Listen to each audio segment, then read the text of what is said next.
দেশপ্রেমের মুখোশ পরে দেশদ্রোহ। পাকিস্তানের গুপ্তচর বৃত্তিতে ধৃত বিখ্যাত ইউটিউবার জ্যোতি মালহোত্রা। একদিকে ভিউয়ের খোঁজ, অন্যদিকে দেশের গোপন তথ্য পাচার। পাহাড় ব্লগ আর দেশভক্তির আড়ালে চলছিল দেশদ্রোহের নকশা। ইফতারের ভিডিওতে ধরা পড়ল পাকিস্তানি সংযোগ, হাতে নাতে গ্রেপ্তার জ্যোতি। হরিয়ানার বিখ্যাত ইউটিউবার এবং ব্লগার জ্যোতি মালহোত্রা, যার চ্যানেল জুড়ে পাহাড়ের গল্প, ট্রাভেল ব্লগ আর দেশভক্তির বার্তা। তিনি আজ দেশের বিরুদ্ধে কাজ করার অভিযোগে ধৃত। অভিযোগ, পাকিস্তানের গোয়েন্দা সংস্থা আইএসআইকে ভারতের গোপন সেনা তথ্য পাচার করেছেন তিনি। শুধু তিনিই নন, এই চক্রে জড়িত আরও 6 জনকে আটক করেছে গোয়েন্দারা।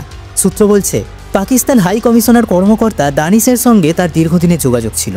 এমনকি দিল্লিতে আয়োজিত এক হাই প্রোফাইল ইফতার পার্টিতেও অংশ নিতে দেখা গিয়েছে তাকে, যেখানে 1 মিনিট 26 সেকেন্ডের একটি ভিডিওতে দানিশের সঙ্গে তার একান্ত কথোপকথনের দৃশ্য প্রকাশ্যে আসে।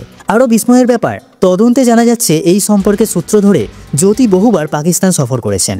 এই ঘনিষ্ঠতা, ভিডিও রেকর্ডিং আর বারবার যোগাযোগ সবকিছুই এখন কেন্দ্রীয় তদন্তের আওতায়। দেশবাসীর একটাই প্রশ্ন, কে আপন আর কে শত্রু? এখন আপনারাই বলুন, এই দেশদ্রোহিতার জন্য একে কি শাস্তি দেওয়া যেতে পারে?